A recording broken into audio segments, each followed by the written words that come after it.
ये लेक्चर जो हैं ये इरशाद चीमा लॉ चैनल पे डिलीवर किए जा रहे हैं, ख़ास तौर पे लॉ के स्टूडेंट्स के लिए और नौजवान वकला के लिए।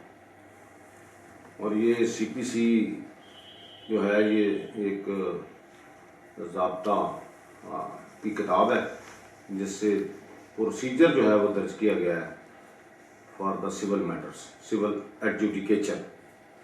तो इसी सिलसिला में पहले जो लेक्चर था कल वो था इसके बारे में कि प्लेंट वगैरह कैसे ड्राफ्ट होती है, ये भी मैंने पहले लेक्चर दिया था। तो अब एक बड़ी अहम चीज़ है ऑर्डर 7 में जिसका बहुत ज़्यादा इस्तेमाल होता है। उनमें एक ऑर्डर 7 रूल 10 है और एक ऑर्डर 7 रूल 11 है। आज इन दोनों पे गुफ्तगू होगी कि ये क्या है और इनका डिफरेंस क्या है और इनकी एप्लीकेशन कैसे होती है, किस वक्त इनका इस्तेमाल होता है। अब सबसे पहले ऑर्डर 7 रूल 10 के बारे में गुफ्तगू होगी। वो ये है कि ऑर्डर 7 रूल 10 जो है ये है रिटर्न ऑफ प्लेंट के बारे में। रिटर्न से मुराद ये है कि ओरिजिनल प्लेंट वापस दे दी जाए। किसको? जिसने फाइल की है, प्लेंटिफ को।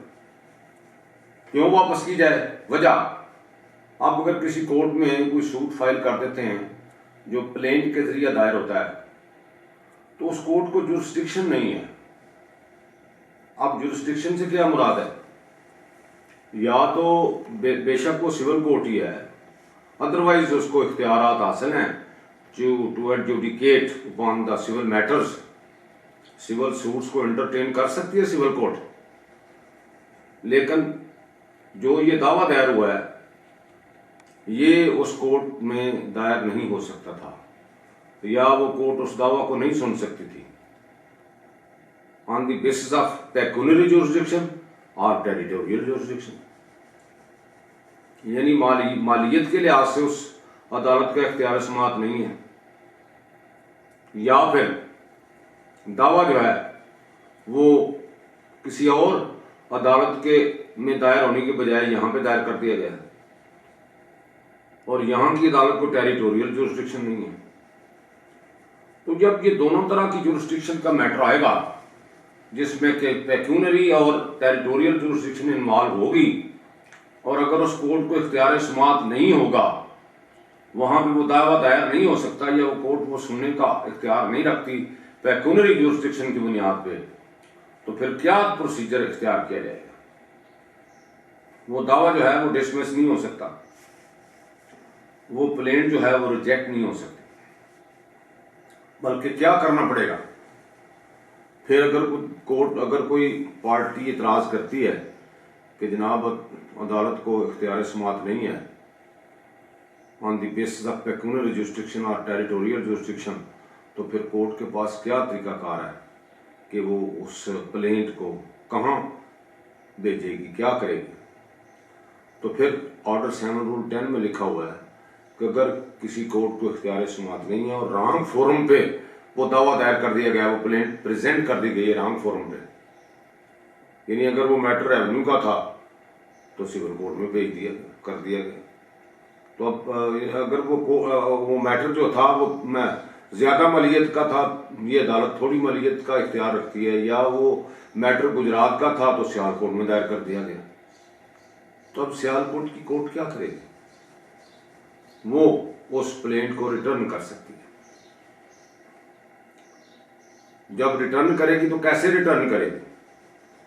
एक तो होता है ना दावा जो है वो विड्रॉ होता है और वो मिसल जो है वो दाखिल दफ्तर हो जाती है। ये दावा विड्रॉल नहीं है, ये रिटर्न ऑफ प्लेंट है।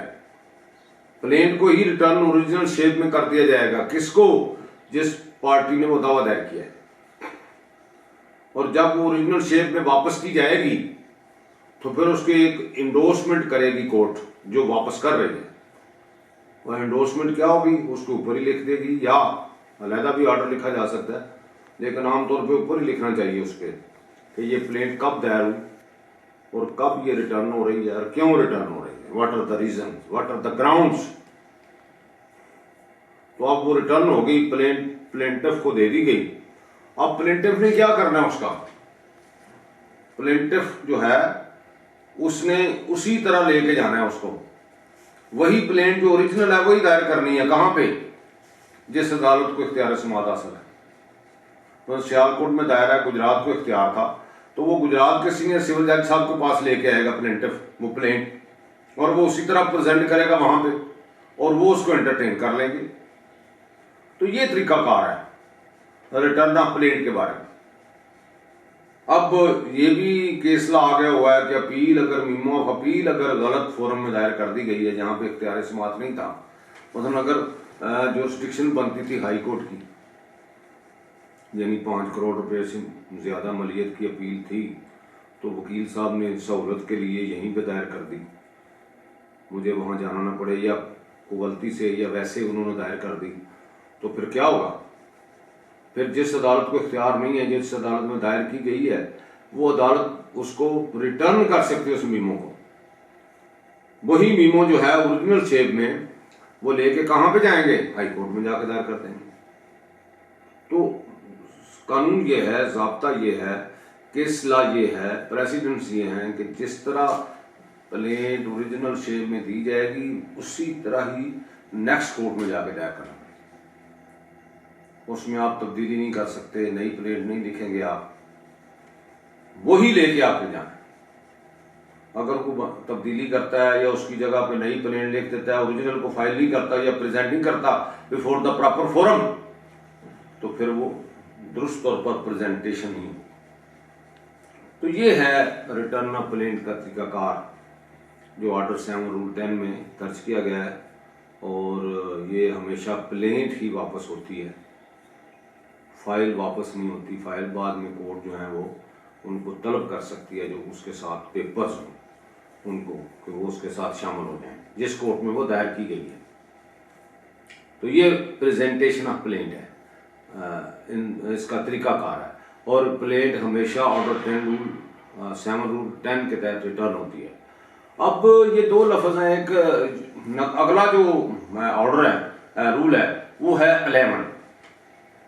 इसमें रिटर्न ऑफ प्लेंट है, उसमें रिजेक्शन ऑफ प्लेंट है। यहां तो प्लेंट रिजेक्ट नहीं हुई, ना ही सूट डिसमिस हुआ, बल्कि वही प्लेंट उठा के दे दी गई प्लेंटिफ को for filing before the proper forum. लेकिन अगर बाज़ औक़ात प्लेंट जो है उसमें कुछ डेफिशिएंसीज हों, तो क्या वो प्लेंट रिजेक्ट हो सकती है? उसका तरीकाकार जो है वो ऑर्डर 7 रूल 11 में लिखा हुआ है। 4 किस्म की ग्राउंड दी है उसमें। पहली ग्राउंड ये है कि अगर plaint cause of action disclose नहीं करती तो उसको रिजेक्ट कर देना चाहिए। उसके बाद अगर प्लेंट जो है वो अंडर वैल्यू है, अंडर वैल्यू से मुराद है कि सूद वैल्यूएशन एक्ट है 1887 को, उसकी सेक्शन 11 है, उसमें वैल्यूएशन ऑफ द सूट के बारे में जिक्र मौजूद है। अगर उसके मुताबिक उसकी वैल्यूएशन मुकर्रर नहीं की गई या उसकी वैल्यूएशन सूट की ज़्यादा बनती थी प्रॉपर्टी की, तो वो कम मुकर्रर की गई है, अंडर वैल्यू है, तो फिर कोर्ट क्या कर सकती है? अगर प्लेंट आ जाती है उनके पास, तो कोर्ट उसमें एक दफ़ा हुक्म पास करेगी कि सूट को की वैल्यू दुरुस्त करके दायर किया जाए, यानी इसकी वैल्यू दुरुस्त की जाए दोबारा प्लेंट की। अगर वो वैल्यू दुरुस्त नहीं की जाती तो ये भी एक ग्राउंड है। उसके बाद तीसरी ग्राउंड है कि अगर वैल्यू तो दुरुस्त है लेकिन उस पर कोर्ट फीस लगती थी, वो नहीं लगाई या कम लगाई गई है, तो ऐसी सूरत हाल में भी अगर कोर्ट हुक्म देती है कि ये डेफिशिएंसी पूरी की जाए कोर्ट फी की, तो अगर वो नहीं की जाती तो फिर भी ये मामला हो सकता है। और चौथी ग्राउंड जो है वो है अगर कोई सूट बार्ड बाई लॉ हो, यानी कानूनी इजाजत नहीं देता उसको दायर करने की, that is not the civil suit, और ये सिविल कोर्ट में दायर कर दिया है प्लेंट की शक्ल में, तो फिर भी ऐसी सूरत हाल हो सकती है। तो मैं आगे जाने से पहले, यानी इनको बारी बारी डिस्कस करने से पहले एक गुजारिश करना चाहूँगा कि प्लेंट जो है ये रिजेक्ट होती है और सूट जो है वो डिसमिस होता है। डिसमिसल और रिजेक्शन में बड़ा फर्क है। अगर सूट डिसमिस हो जाता है तो फिर दोबारा दावा दायर नहीं किया जा सकता, रेस्टिट्यूटी कट आ जाता है या कोई और रुकावट आ जाती है, सेक्शन 12 आ जाएगी इसमें आड़े। अगर प्लेंट रिजेक्ट होती है तो फिर आप रूल 13 के तहत आप उसको वो डिफेक्ट दूर करके आप उसको दोबारा दायर कर सकते हैं अगर लिमिटेशन अवेलेबल है। तो ये फर्क है। तो रिजेक्शन ऑफ प्लेंट में ये गुंजाइश मौजूद है कि वो दोबारा भी प्लेंट फाइल की जा सकती है, लेकिन डिसमिसल ऑफ सूट में ऐसी कोई गुंजाइश मौजूद नहीं। वो तो सूट डिसमिस हो गया, मुकम्मल तौर पे आपका राइट ही खत्म हो गया, लेकिन अगर प्लेन रिजेक्ट हो जाती है दोबारा दावा दायर हो सकता है। तो ये फर्क है दोनों में। तो 711 में हमेशा, ऑर्डर 7 रूल 11 में हमेशा प्लेन रिजेक्ट होती है, सूट डिसमिस नहीं होता। इन ग्राउंड्स पे 4 ग्राउंड्स हैं। पहली ग्राउंड क्या है, कॉज ऑफ डिस्क्लोज नहीं करती प्लेंट, यानी ये भी एक मुसलमान असूल है प्लेंट रिजेक्ट करने के लिए कि प्लेंट को पढ़ा जाए, यानी अर्जी दावे को पढ़ा जाए, मनोमान पढ़ा जाए, सारे के सारे अर्जी दावे को पढ़ा जाए ऊपर से लेकर नीचे तक। उसके 10 पॉइंट हैं जिन तरतीब के मुताबिक लिखा गया है। अगर कहीं पे ये अमर जाहिर होता हो कि इसमें तो कोई नजर ही नहीं आता कॉज ऑफ एक्शन कैसे पैदा हुई, क्या वजूहात थी, what were the grounds on the basis of which this suit has been filed, plaint has been drafted, कौन से वाकयात हैं, किस वजह से ये दावा दायर किया जा रहा है। कॉज ऑफ एक्शन से मुराद है सीरीज ऑफ फैक्ट जो किसी को कंपेल करते हैं for filing a suit before the civil court, जिनकी वजह से दावा दायर होता है। लेकिन अगर वो कॉज ऑफ एक्शन ही मौजूद नहीं है, कोई ऐसी वाकयात ही बयान नहीं किए गए, उसमें कुछ लिखा ही नहीं है कि how the cause of action has accrued to the plaintiff for filing the suit, when and where. तो कॉज ऑफ एक्शन के बारे में अगर जिक्र ही मौजूद नहीं है ना, उसमें कोई ऐसे सर्कमस्टांसेस ही बयान नहीं किया गया है, उसमें फैक्ट्स ही नहीं बयान किए गए, तो फिर वो प्लेंट जो है वो कॉज ऑफ एक्शन डिस्क्लोज नहीं करती। तो उसका इलाज क्या करेगी अदालत, पढ़ने के बाद वो उसको रिजेक्ट कर सकती है और फिर पार्टी जो है वो नया दावा, नया प्लेंट लिख के ले आएगी जिसमें कॉज ऑफ एक्शन का जिक्र करके उसको पूरा असर्ट करेगी। तो फिर कोर्ट जब पढ़ेगी तो उसमें कॉज ऑफ एक्शन डिस्क्लोज होती होगी, तो फिर वो प्लेंट कोर्ट रिजेक्ट नहीं करेगी। तो पहली बात, पहली ग्राउंड रिजेक्शन ऑफ प्लेंट की है non disclosure of cause of action. Cause of action का बयान ना करना या उसका डिस्क्लोज ना करना, ये जाहिर ना करना कि कैसे ये दावा, क्यों दावा दायर किया जाए, why, what were the grounds, what were the reasons, what were the facts, what were the circumstances for filing the suit। तो ये बड़ी अहम चीज है। जब आप प्लेन ड्राफ्ट करें तो उसमें कॉज ऑफ एक्शन जो है उसका जरूर ध्यान रखें और उसका जिक्र करें और बताएं कि ये why the suit is being filed before the court, ये बहुत जरूरी। तो ये पहली ग्राउंड है। अब सेकंड ग्राउंड जो मैंने अर्ज की थी अंडर वैल्यू की, तो अगर दावे की मलियत ही गलत आपने लिखी है या दूसरे लिखी या कम लिखी है या बिल्कुल लिखी नहीं है, तो कोर्ट जब पढ़ेगी तो वो देखेंगे कि जनाब इसमें तो वैल्यूएशन ही सही नहीं है।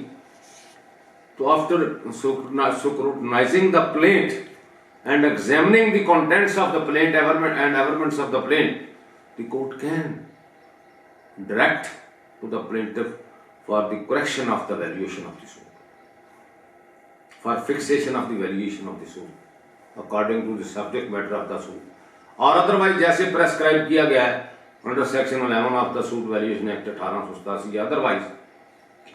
तो अगर वो ऑर्डर पास करती है कोर्ट वाज़े किस्म का, लेकिन उसके बावजूद प्लेंटिफ उसको कंप्लाई नहीं करता, उस पर अमल नहीं करता, जो उसके मुताबिक कोई प्लेंट को दुरुस्त नहीं करता और उसके बारे में ऐसी तरमीम नहीं लाता अपनी प्लेंट में, तो फिर क्या होगा, प्लेंट कोर्ट मजबूर होगी for the rejection of the plaint. ये सूरत हाल में भी अगर वो रिजेक्ट हो गया तो दोबारा दावा प्लेंट आ सकती है, उसमें वैल्यूएशन दुरुस्त करके सारे मामला ठीक करके रूल 13 किताबें लेकिन प्लेंट मुस्तरद हो सकती है। लेकिन इन दोनों सूरतों में,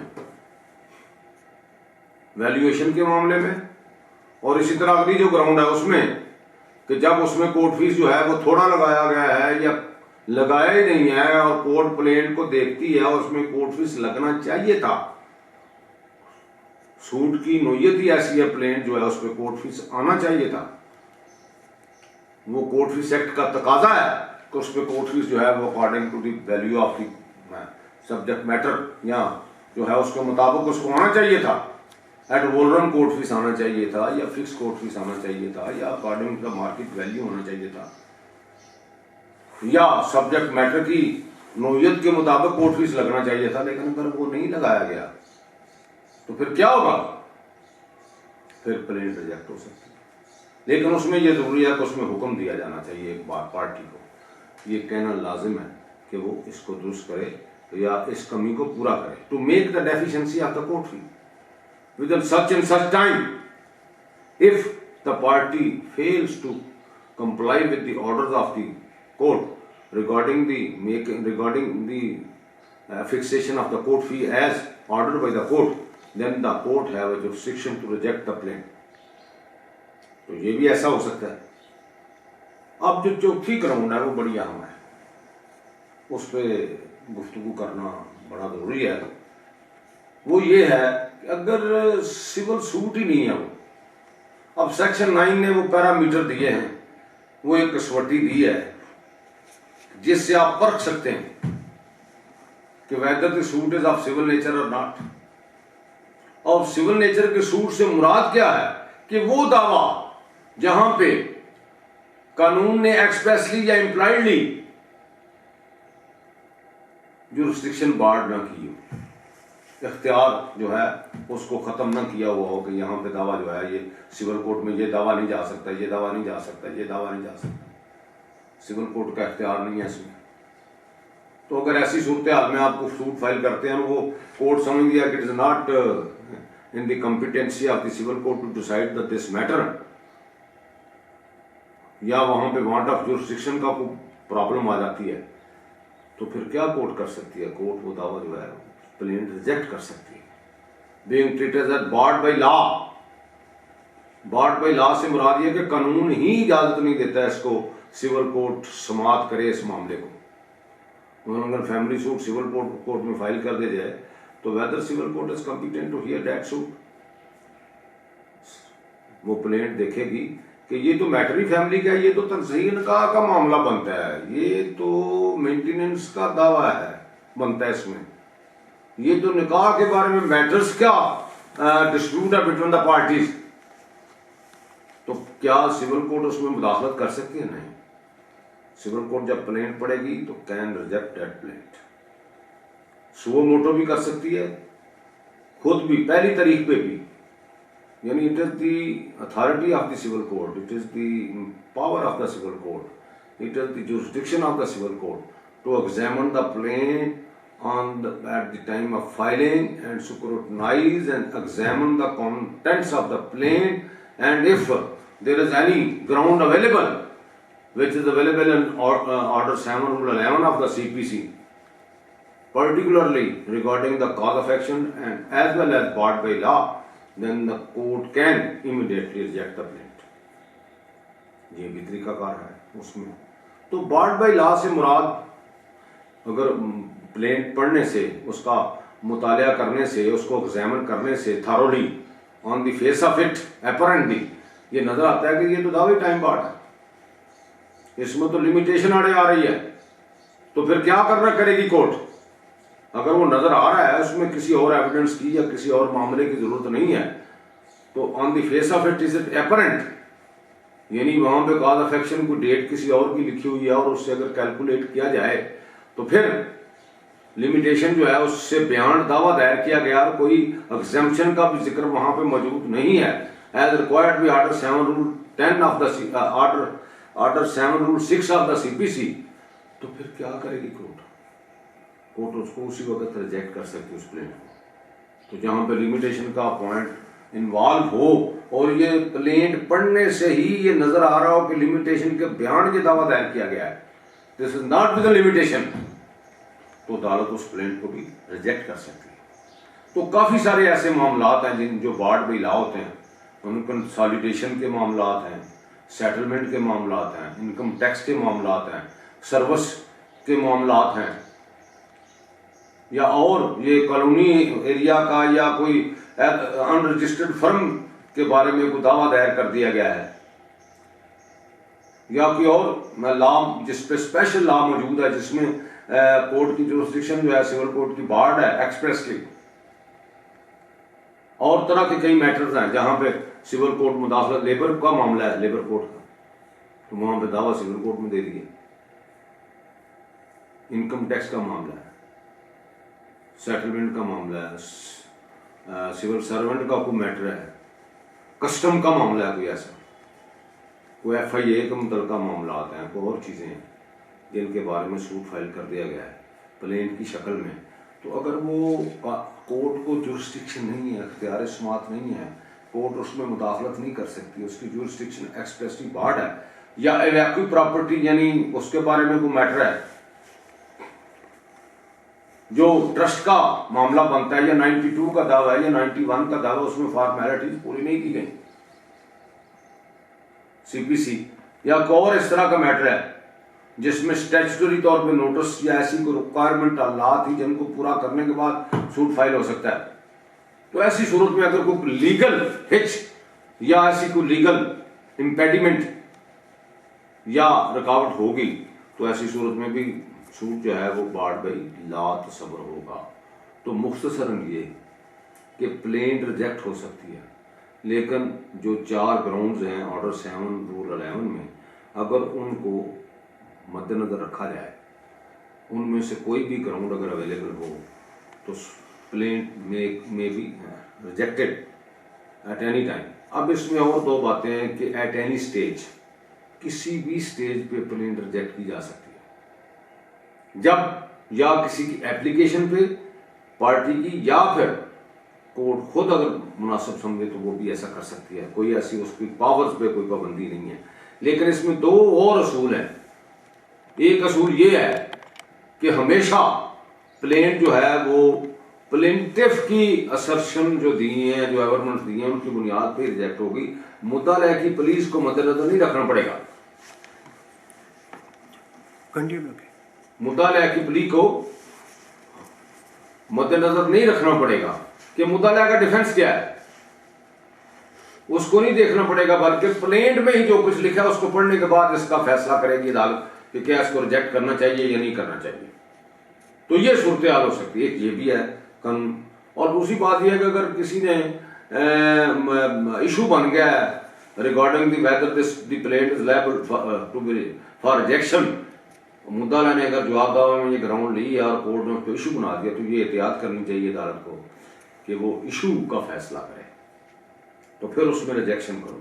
या फिर इब्तदाई इशू भी बन सकता है, उसमें भी देखा जा सकता है कि whether the plaint is liable to for rejection और नॉट। ये प्लेंटिव जो है वो उसके डिफेंडेंट उसके बारे में अपनी ग्राउंड्स देगा, और अगर वो समझ गया कोर्ट इशू के बाद, फिर तो दोनों पार्टीज को मौका मिलेगा, तो फिर वो प्लेन को रिजेक्ट कर सकती है।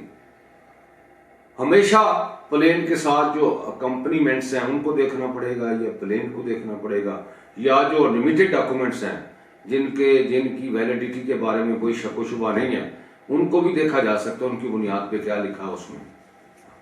तो ये इस तरह के मामलात में फिर कोर्ट जो है वो कर सकती है। तो ऑर्डर 7 रूल 11 पे बहुत ज़्यादा केस लाया, किताबें लिखी गई हैं, और ये हमेशा इस्तेमाल होता है, और प्लेंट्स रिजेक्ट होती रहती हैं। लेकिन प्लेंट्स को रिजेक्ट करने के लिए जो ग्राउंड्स मेंशन है ऑर्डर 7 रूल 11 में, उनको देखना पड़ेगा और उसके मुताबिक ही अमल करना पड़ेगा। मेनली इसमें जो फोकस किया गया वो ये है कि प्लेंट को ही पढ़ के फैसला करना पड़ेगा कि ये लायबल टू रिजेक्शन है या नहीं है। अगर उसमें ये सारी चीज़ें मौजूद हैं जो मैंने ऊपर बयान किए हैं, बाढ़ पे ला भी नहीं बनता उसके मुताबिक, ये कॉज ऑफ एक्शन भी डिस्क्लोज होती है, अंडर वैल्यू भी नहीं है, और अगर हुक्म दिया गया है तो उसके मुताबिक वैल्यू दुरुस्त कर दी गई है, अगर कोर्ट फीस की कमी की तो वो भी पूरी कर दी गई है, तो फिर उसको रिजेक्ट नहीं किया जा सकता, फिर उसको पूरा उसकी समाप्त करना पड़ेगी और प्लेन किसी भी स्टेज पर रिजेक्ट हो सकती है, बल्कि एप्लेट और रिवीनल स्टेज पे भी इसको रिजेक्ट किया जा सकता है। लेकिन एक और बड़ी बात है कि प्लेन को जब कोई एप्लीकेशन फॉर टेम्परेरी इंजंक्शन का फैसला हो रहा हो तो उसमें प्लेन को रिजेक्ट नहीं करना चाहिए, बल्कि प्लेन को फुल फ्लैज तरीके से जब पूरे आर्गूमेंट सुनने के बाद, देखने के बाद उसका ये फैसला करना चाहिए। तो इंटरलॉक्टरी ऑर्डर या के दौरान ऐसा नहीं करना चाहिए।